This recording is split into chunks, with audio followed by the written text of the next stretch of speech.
18 సంవత్సరాలు దాటిన ఆడపిల్లలు వాళ్ళ ఇష్టపూర్వకంగా ఇంకొక అబ్బాయితో తిరిగి ఆ పైన ఆ అబ్బాయి నన్ను మోసం చేశాడు అంటే చీటింగ్ కేసు పెడతారు. బట్ గబక్కన అరెస్ట్ చేయరు. వాళ్ళిద్దరూ ఇష్టపూర్వకంగా తిరిగారా లేకపోతే అత్యాచారమా?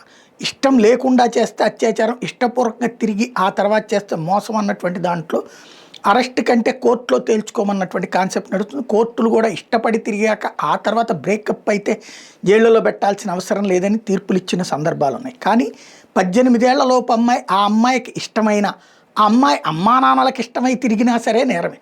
అట్లాంటిది అమ్మా నాన్నలతో కలిసి బండి సంజయ్ కొడుకుతో కలిసి తిరిగారు అన్నటువంటిది తీర్థయాత్రలు, దానికి ఏం తప్పులేదు, వేరే విలాస జీవితం కాదు. కానీ అలాగ తిరిగినటువంటి సందర్భంలో వచ్చిన సాన్నిహిత్యంతో అమ్మాయితో వేరే సంబంధాన్ని ఏర్పాటు చేసుకుంటే క్రైమే అవుతుంది. తల్లిదండ్రులు కంప్లైంట్ పెట్టినప్పుడు అదే బండి సంజయ్ కుమారుడి విషయంలో జరిగింది.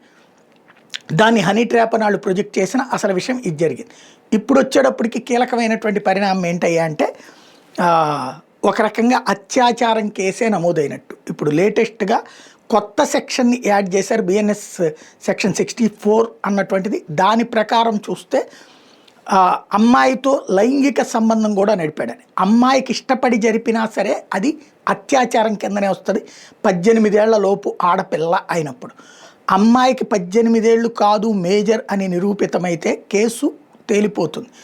అమ్మాయి 18 ఏళ్ల లోపే అని తేలితే 10 ఏళ్లకి పైగా జైలు శిక్ష పడేటటువంటి పరిస్థితి ఉంది. ఓవరాల్గా బండి సంజయ్కి అతి పెద్దదైనటువంటి సన్ స్ట్రోక్ అనమాట.